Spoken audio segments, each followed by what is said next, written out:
ओम नारायण नारायण नारायण नारायण। सब मित्रों को राम राम, सबका स्वागत है दोस्तों। कैसे आप सब? तो दोस्तों, आज से ठीक 4 वर्ष पहले मई 2021 में हमने एस्पिरेंट्स के सीजन 1 का रिव्यू किया था। फिर उसके लगभग 2 वर्षों के बाद में अक्टूबर 2023 में इसका सीजन 2 रिलीज हुआ था। अब आप मित्र सोच रहे होंगे कि भाई इतना देरी से, यानी लगभग 2 वर्षों के बाद में मैं इसके सीजन 2 का रिव्यू क्यों कर रहा हूं।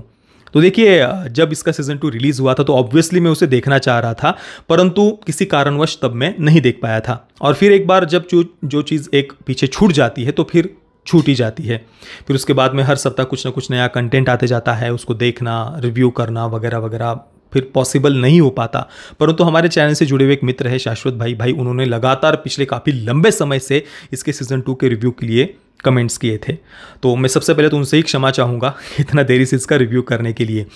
और पंचायत के सीज़न 4 के रिव्यू से पहले मुझे इसका रिव्यू करना था, तो इसके तुरंत बाद में पंचायत के सीज़न 4 का भी रिव्यू अपलोड करने वाला हूँ। तो एस्पिरेंट्स का सीज़न 2, अब देखिए, अभी ये वीडियो शूट करने से पहले मैंने अपना ही इसके सीज़न 1 का रिव्यू देखा और मुझे याद नहीं था कि भाई मैंने इतना लंबा चौड़ा रिव्यू किया हुआ था एस्पिरेंट्स के सीज़न 1 का। लगभग 30 मिनट का, 29.5 मिनट का वीडियो है और कितनी कुछ हमने उसमें चर्चा की हुई थी। यानी सच कहूँ तो मुझे ही याद नहीं था कि एस्पिरेंट्स के सीजन 1 में इतने कुछ अलग अलग विषयों को उन्होंने छुआ था, इतने सारे अलग अलग सब प्लॉट्स उन्होंने ऐड किए थे। मुझे ही आश्चर्य हुआ क्योंकि मुझे कुछ 1-2 बातें याद थी, जैसे कि वालिया अंकल का कैरेक्टर हो, या फिर थोड़ा सा जो अभिलाष का पात्र है, या फिर जो एक तरफ तो मतलब देश बदलने के 2 मार्ग है, जो बात शुरुआत में कही गई ना, ऐसी कुछ 2-3 बातें मुझे थोड़ी सी याद थी। परंतु भाई सीजन 1 में कितनी सारी बातें, कितने सारे अलग अलग विषयों को उन्होंने छूने का प्रयास किया था, और केवल मात्र 5 एपिसोड से आप देखिए, सीजन 2 में भी केवल 5 एपिसोड्स ही है। तो भाई मतलब गजब। सीजन 1 तो मैंने अभी अपना ही रिव्यू दिया तो देखा तो मुझे ही आश्चर्य हुआ कि भाई कितने सारे अलग अलग विषयों को उन्होंने छूने का प्रयास किया था। अभी थोड़ा सा सीजन 2 के बारे में हम चर्चा करें उससे पहले संक्षेप में अगर मैं आपको बताऊं कि हमने क्या क्या देखा था सीजन 1 में, तो सबसे पहले तो शुरुआत में जो हमें संवाद सुनने को मिलता है कि देश बदलने के 2 मार्ग हैं। एक तो है गरीब, किसान, मजदूर, आंदोलन, हथियार, रिवोल्यूशन, क्रांति वगैरह वगैरह, और दूसरी तरफ है आप IAS बन जाओ, यानी स्वयं ही अपने स्तर पर अपने तरीके से सिस्टम को बदलने का प्रयास करो। ये 2 मार्ग है, और ऑब्वियसली ये सीरीज दूसरे मार्ग के बारे में है। पहले मार्ग को ऑब्वियसली गलत ही बताया गया है। इसके साथ में ही तोड़ने की नहीं, जोड़ने की बात करती है ये सीरीज। इसके अलावा संदीप भैया के कैरेक्टर के माध्यम से सपनों के पीछे भागने के लिए अपनों को नहीं छोड़ना होता, ये भी बात इस सीरीज में बताई गई है। इसके अलावा अभिलाष का जो कैरेक्टर है उसको आप देखिए, थोड़ा सा वामपंथियों के इतिहास से प्रभावित दिखाया है। देश को हमेशा वो कोसते रहता है, भारत ने दुनिया को दिया ही क्या है, हमने दुनिया को दिया ही क्या है। इसके अलावा हैप्पीनेस इंडेक्स वगैरह की भी वो बातें करते रहता है। तो एक प्रकार से वामपंथियों के इतिहास से प्रभावित उसे दिखाया है, परंतु उसके सामने ही वालिया अंकल का जो कैरेक्टर है, एक ज़मीन से जुड़ा हुआ पात्र उसे दिखाया है। उसके माध्यम से पारिवारिक मूल्यों का भी महत्व उन्होंने बताया है, और वही वालिया अंकल का कैरेक्टर फिर अभिलाष को और बाकी सबको भी बताता है कि हम भौतिकवाद के पीछे भागना नहीं, हमने अध्यात्म दुनिया को दिया हुआ है। तो ये एक संदेश भी उन्होंने सीरीज के माध्यम से दिया था। इसके अलावा गुरी हो, धैर्य हो, SK का कैरेक्टर हो, यानी कितनी सारी बातें, कितने सारे सब प्लॉट्स, कितने सारे अलग अलग विषयों को उन्होंने छूने का प्रयास किया था। और ये सब बातें केवल वही व्यक्ति लिख सकता है, दिखा सकता है जो ज़मीन से जुड़ा हुआ हो। तो भाई, अगर आपने अभी तक हमारा सीजन 1 का रिव्यू नहीं देखा है तो उसे प्लीज़, मैं प्रार्थना करूँगा आप सभी मित्रों से, प्लीज़ आप उसे अवश्य देखना, सीजन 1 का रिव्यू। अब सीज़न 2 की बात करें तो बिल्कुल पहले सीज़न की ही कहानी को उन्होंने यहाँ पर कंटिन्यू किया है। अभिलाष का जो कैरेक्टर है वो अभी DM बन गया है, और उसके सामने संदीप भैया जो है वे लेबर कमिश्नर बन गए हैं। गुरी और धैर्य, उनका विवाह हो गया है। SK सर अभी कोचिंग में पढ़ा रहे हैं, और 2 टाइमलाइन में सीज़न 2 चल रहा है। एक तो राजेंद्र नगर में वे जब पढ़ रहे थे उस समय को भी बीच बीच में फ्लैशबैक्स के माध्यम से दिखाया है, और दूसरी तरफ अभी जो वर्तमान के समय की उनकी जो अलग अलग प्रॉब्लम्स को वे फेस कर रहे हैं, अभिलाष हो, गुरी हो, SK हो, तो वो सारी बातें अभी वर्तमान के समय में दिखाई गई है। अभिलाष के कैरेक्टर की अगर हम बात करें तो ऑब्वियसली अपने डिस्ट्रिक्ट का वो DM बना हुआ है। इथनॉल प्रोडक्शन को बढ़ावा देने का वो अपने स्तर पर प्रयास कर रहा है, परंतु एक बहुत बड़ी समस्या है कि जो अलग अलग कंपनीज़ है, जो उद्योगपति है, बिजनेसमैन आदि, स्ट्राइक, हड़ताल चल रही है वर्कर्स की, कामगारों की, मजदूरों की। तो ऑब्वियसली फिर वो कंपनीज काम नहीं कर पा रही है, चाहे वो शुगर मिल्स आदि हो, इथेनॉल प्रोडक्शन उनको करना है, जो भी है। हम विषय को समझने का प्रयास करते हैं, कौन सी कंपनी है क्या नहीं, वो थोड़ी देर के लिए साइड में रख दीजिए। जिस सब्जेक्ट को उन्होंने चुना है उसको थोड़ा सा समझने का प्रयास करते हैं। तो एक तरफ तो हड़ताल चल रही है कामगारों की, वर्कर्स की, और दूसरी तरफ जो बिजनेसमैन हैं वो अपने प्रॉब्लम्स को, समस्याओं को इस कारण से फेस कर रहे हैं। तो अभिलाष का जो पात्र है वो एक बीच का रास्ता निकालने का प्रयास कर रहा है। एक तरफ वो मजदूरों से भी चर्चा कर रहा है, उनकी समस्या का भी हल निकालने का प्रयास कर रहा है, और दूसरी तरफ जो बिजनेसमैन हैं, उद्योगपति हैं, उनके भी पॉइंट ऑफ व्यू को समझकर एक बीच का रास्ता वो निकालने का प्रयास कर रहा है। अब संदीप भैया का जो पात्र है ऑब्वियसली वो कर्मठ है, निष्ठावान है, परंतु उसके साथ ही अड़ियल है। और उसने ठान लिया है कि भाई मुझे तो मजदूरों का ही साथ देना है, और दूसरी साइड को वो सुनना ही नहीं चाहता कि भाई मुझे सुनना ही नहीं है, मुझे जानना ही नहीं है, मुझे यही साथ देना है। कोई बीच का रास्ता निकल सकता है तो भी मुझे वो रास्ता निकालना ही नहीं है। तो इस प्रकार से थोड़ा अड़ियल सा स्वभाव संदीप भैया का यहाँ पर दिखाया है। गुरी और धैर्या, उनका विवाह हो चुका है। गुरी का ऑब्वियसली जूतों का अपना बिजनेस है, धैर्या के एनजीओ के बारे में बात की हुई है। एसके सर वो ऑब्वियसली कोचिंग में अभी पढ़ा रहे हैं, और जो उनका एक व्यक्तिमत्व जिस प्रकार का है ना इन सभी पात्रों का, वो बिल्कुल उसी प्रकार से उन्होंने कंटिन्यू रखा है। जैसे कि एसके सर का जो कैरेक्टर है, एक मतलब काफ़ी सारे प्रॉब्लम्स हो जीवन में तो भी वो पीड़ा का जो घूंट है वो पी लेना, अंदर ही अंदर अपनी प्रॉब्लम्स को रखना, सामने ज़्यादा वो एक्सप्रेस ना करना, ना बताना, चेहरे पर एक स्माइल रखना। गुरी का पात्र, वो अपने बिजनेस को लेकर के क्या क्या प्रॉब्लम्स फेस कर रहा है। धैर्या एक पत्नी के रूप में वो किस प्रकार से गुरी को साथ दे रही है, ये भी बातें चल रही है। संदीप भैया और अभिलाष, इन दोनों के बीच की जो अनबन है वो सबसे मुख्यतः सेंटर में उन्होंने ये प्लॉट रखा है। और फिर बाद में इसी कारण से लेकर के संदीप भैया के पात्र के कारण ही फिर कैसे वो और दूर जा रहे हैं, ये बात भी वो दिखा रहे हैं। और ह्यूमन इमोशंस को कितनी सुंदरता के साथ में उन्होंने यहाँ पर कैप्चर किया। आप देखिए एसके सर का ही कैरेक्टर अगर आप केवल लेना, भाई उसकी वो पीड़ा, अंदर से बात करने में हिचकिचाना, पूछने में थोड़ा संकोच करना, और बाद में एकदम से जाकर के जब उसका फ्रस्ट्रेशन बाहर निकल कर के आता है, तो कितनी बारीकी से उन ह्यूमन इमोशंस को उन्होंने साथ में दिखाया है। देखिए अब बात करते हैं उस जो भी प्रॉब्लम उन्होंने डिस्ट्रिक्ट लेवल पर दिखाई है। एक तरफ उद्योगपति है, दूसरी तरफ वर्कर्स की हड़ताल चल रही है। उस हड़ताल के बीच में एक लोकल जो छुटभैया नेता है जो उन वर्कर्स के बीच में जाकर के कुछ बैनर वगैरह लेकर के खड़ा है।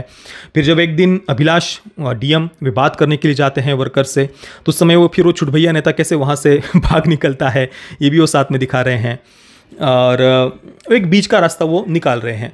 अब देखिए ये जो प्रॉब्लम उन्होंने दिखाई है कि भाई हमने कई जगह पर देखा हुआ है, हालांकि हाल ही के समय में आपने ये अधिकतर नहीं देखा होगा कि कहीं पर वर्कर्स की या किसी कंपनी में स्ट्राइक चल रही है, कुछ बहुत बड़े लेवल पर वो स्ट्राइक चली गई हो, और न्यूज़ में हमने कुछ ऐसे बहुत बड़े स्केल पर ये बातें देखी हो। ये अधिकतर आपने पिछले 8-10 वर्षों में ये बातें नहीं देखी होंगी, परंतु जो 80-90 के दशक के जो मित्र अभी ये वीडियो देख रहे होंगे, उन्होंने आज से 8-10 वर्ष पहले तक ये बातें बहुत बहुत बार देखी होंगी।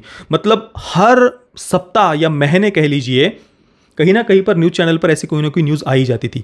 यहाँ पर स्ट्राइक चल रही है, यहाँ पर हड़ताल चल रही है, यहाँ पर आंदोलन चल रहा है, वहाँ पर आंदोलन चल रहा है, इस कामगार वर्कर्स यूनियन की स्ट्राइक चल रही है, उस वर्कर यूनियन की स्ट्राइक चल रही है, वगैरह वगैरह। हर समय कहीं ना कहीं से न्यूज़ आती ही रहती थी। अब देखिए यहाँ पर सीरीज़ में इस सब्जेक्ट को जिस प्रकार से उन्होंने दिखाया है, प्रेजेंट किया है, अप्रोच किया है, जो भी आप कह लीजिए, वो एक बहुत ही सतही तरीका है देखने का। ऊपर ऊपर से इस विषय को देखना मैं इसे कहूँगा कि भाई एक तरफ एक लेबर कमिश्नर है, वो वर्कर्स की साइड ले रहा है, डीएम जो है वो थोड़ा सा उद्योगपतियों की साइड भी दिख रहा है, या बीच का मार्ग वो अपने तरीके से अपने लेवल पर तो वो बीच का मार्ग निकालने का प्रयास कर रहा है। तो ये बहुत ही सतही तरीका मैं कहूँगा दिखाना। हालांकि मैं इसमें इस सीरीज़ की कोई कमी नहीं कह रहा, ये तो अपने आप में ही बहुत बड़ी बात है कि इस प्रकार का विषय उन्होंने चुना और इस प्रकार से उन्होंने प्रेजेंट किया, क्योंकि अधिकतर 100 वर्षों से ज़्यादा का भारतीय सिनेमा का इतिहास है, बराबर। आप मुझे कोई दूसरा एक उदाहरण बता दीजिए, आपको सोचने में बहुत समय लगेगा। हो सकता है कि मैंने कुछ ना देखा हुआ हो भी ऐसी कोई सीरीज़ या फिल्म, परंतु आप मुझे कोई एक उदाहरण आप बता दीजिए कि जिसमें इस विषय को इस प्रकार से प्रस्तुत किया हो। मतलब दरिंदे, एविल कॉरपोरेट वगैरह ना दिखा करके एक सही मायने में जैसे होते हैं रियल लाइफ में कैरेक्टर्स, एक तरफ बिजनेसमैन भी हो, दूसरी तरफ वर्कर्स भी हो, उनको ह्यूमंस की तरह दिखाया गया हो। मतलब कॉरपोरेट है तो वो बिल्कुल एविल दरिंदा एविल कॉरपोरेट हो।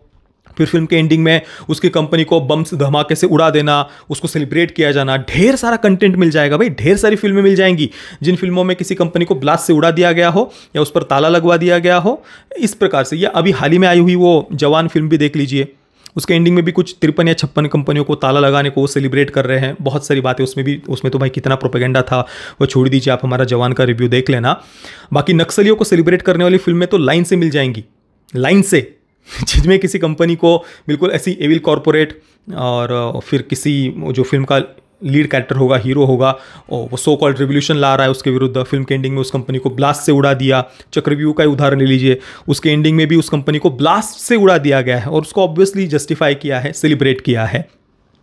तो और हाँ, तमिल फिल्म इंडस्ट्री की अगर हम बात करें तो भाई मैं तो सोचता हूँ कि लगभग 80 से 90% फिल्में तमिल फिल्म इंडस्ट्री की तो शायद इसी सब्जेक्ट पर होगी कि जहाँ पर कोई एविल कॉरपोरेट है एक तरफ, वो सब कुछ ज़मीन वगैरह हथियाना चाहता है, सब कुछ हथियाना चाहता है और इतना पावरफुल है कि शासन प्रशासन सब कुछ, पुलिस वगैरह सब कुछ उसके ही हाथों में है, सब उसकी कठपुतली बने हुए हैं, जिसको चाहे वो मार रहा है, मारकर फेंक दे रहा है, कुछ भी किए जा रहा है।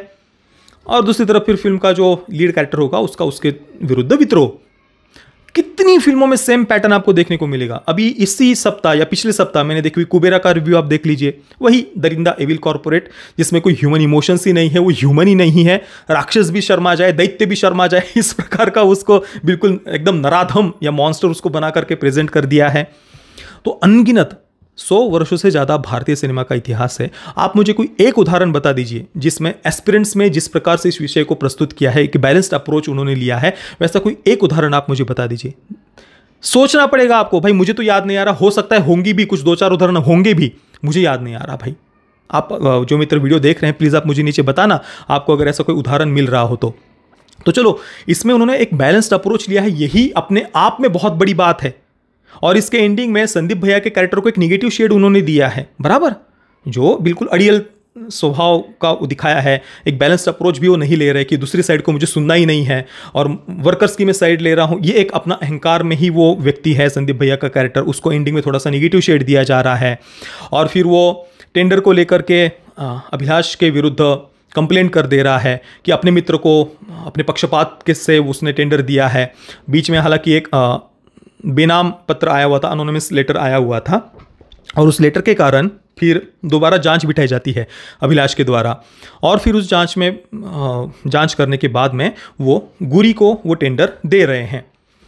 परंतु आप सोच सकते हैं, समझ सकते हैं कि जब भी ऐसे टेंडर्स दिए जाते हैं, फिर वो डीएम के द्वारा दिए जा रहे हो या उसमें कुछ पॉलिटिकल हस्तक्षेप हो, और उसमें वो टेंडर अगर किसी जान पहचान के व्यक्ति को दिया गया है, परिवार के किसी व्यक्ति को दिया गया, तो ये अपने आप में ही बहुत बहुत बड़ा गंभीर अपराध माना जाता है। आपने कई बार इसको लेकर के न्यूज़ वगैरह आर्टिकल्स में वो बातें देखी सुनी होंगी। परंतु यहाँ पर अभिलाष के द्वारा गुरी को ये टेंडर दिया जाना, इसको एक प्रकार से सकारात्मक रूप में वो दिखा रहे हैं, पॉजिटिव वे में दिखा रहे हैं।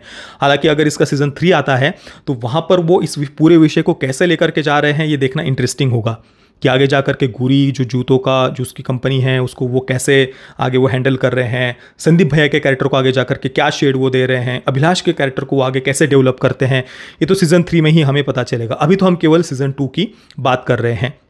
तो जो बात मैंने कही, जो एक बैलेंस्ड अप्रोच भी उन्होंने लिया है, ये भी अपने आप में ही एक बहुत बड़ी बात है।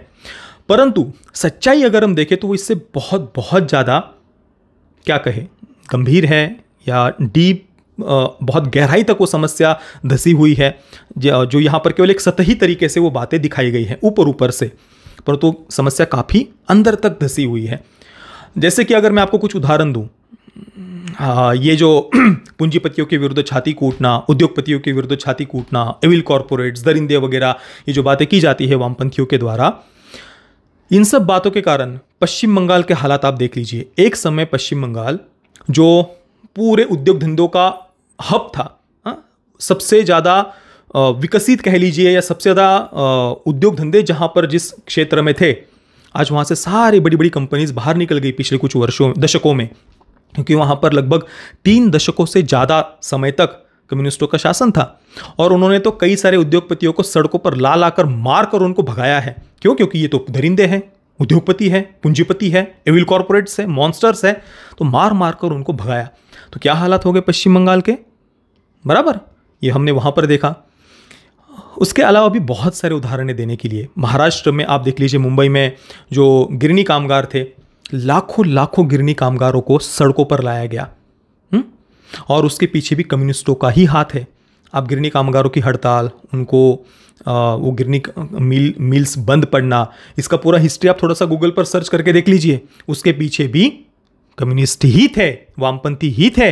लाखों लाखों लोगों को महाराष्ट्र में बेरोजगार बनाया गया मुंबई में। तो ये पश्चिम बंगाल और मुंबई के कपड़ा मिलों का, गिरनी कामगारों का उदाहरण हो गया। इसके अलावा मैंने पौंडीचेरी का रिजेंसी सिरेमिक टाइल्स कंपनी का कई बार उदाहरण दिया है। हजारों लोगों को रोजगार वहां पर उस सिरेमिक टाइल्स कंपनी के द्वारा दिया जाता था। अब किसी के पेट में दर्द हुआ, अब वो पेट में दर्द हुआ, वो बाहरी ताकतें थी, देश के अंदर की ताकतें थी, ये तो पता नहीं, परंतु वामपंथी थे उसके पीछे। तो फिर एक हड़ताल खड़ी की गई, जो भी हमें पगार बढ़ाकर चाहिए वगैरह, जो भी कारण हो, अलग अलग विषयों को लेकर के हड़ताल खड़ी की गई। हालांकि कई सारे कामगार काम पर जाना चाहते थे, क्योंकि उसी कंपनी के द्वारा उन सारे वर्कर्स के बच्चों को पढ़ाई शिक्षा भी दी जाती थी, सब कुछ बढ़िया चल रहा था। परंतु किसी के पेट में दर्द हुआ होगा तो एक आंदोलन खड़ा किया गया। और उसके बाद में उस कंपनी की जो वाइस चेयरमैन है, जितना मैंने न्यूज़ कई बार ये न्यूज़ बताई हुई है, जो वाइस चेयरमैन थे, उन्हें इस तथाकथित लेबर यूनियन के द्वारा उसी वाइस चेयरमैन के परिवार के सामने उनकी हत्या कर दी गई। परिणाम क्या हुआ, वो सिरेमिक टाइल्स की कंपनी वहाँ पर बंद पड़ गई और जिन लोगों को रोज़गार मिल रहा था, उनके बच्चों को शिक्षा मिल रही थी, सब कुछ ठप पड़ गया, बंद पड़ गया। इसके अलावा भी पिछले कुछ वर्षों में ही, आपने 3-4 वर्ष पहले की बात है, कर्नाटका में आईफोन का जो प्लांट था, वहाँ पर जो आगजनी हुई, तोड़फोड़ हुई, सैकड़ों करोड़ का नुकसान हुआ। ये हमने घटना अभी हाल ही में सुनी हुई है। इसके अलावा अभी कुछ 2-3 वर्ष पहले ही अपने पंजाब में जो जियो के टावर्स वगैरह है वो उखाड़े जा रहे थे वगैरह, वही पूंजीपतियों के नाम से छाती कूटो, वो सब बातें हमने देखी।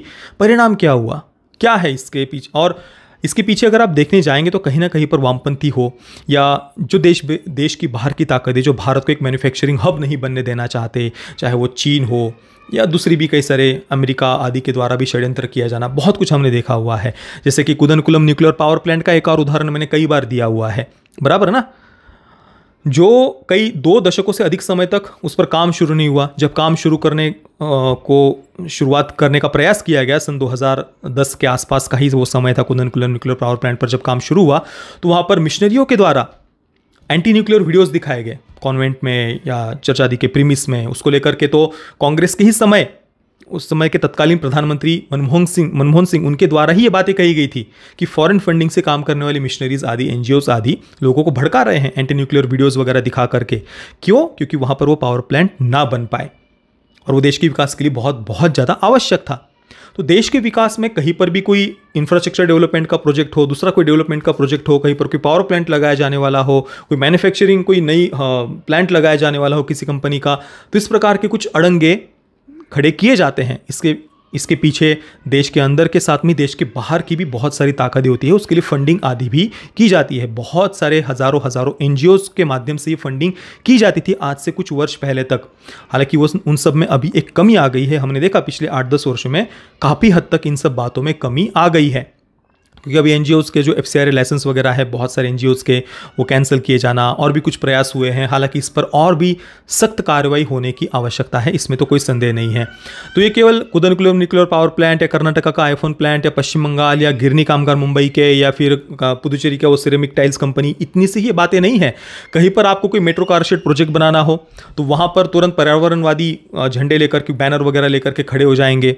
पर दूसरी तरफ फिल्म इंडस्ट्री के द्वारा उसी जंगल का सैकड़ों एकड़ ज़मीन में उपयोग किया जाता है, तब किसी को प्रॉब्लम नहीं होती। ये सब बातें हमने कई बार देखी हुई है। तो ये जो आंदोलन आदि होना, तो सो कॉल्ड रिवोल्यूशन, क्रांति की बातें, पूंजीवाद के नाम से छाती कूटने वाली जो मानसिकता है, ये जितने ऊपर से हम इसको देखते हैं ना, ये इतनी सतही समस्या नहीं है। इसके पीछे बहुत गहराई तक इसके जड़ें आपको देखने को मिलेंगी।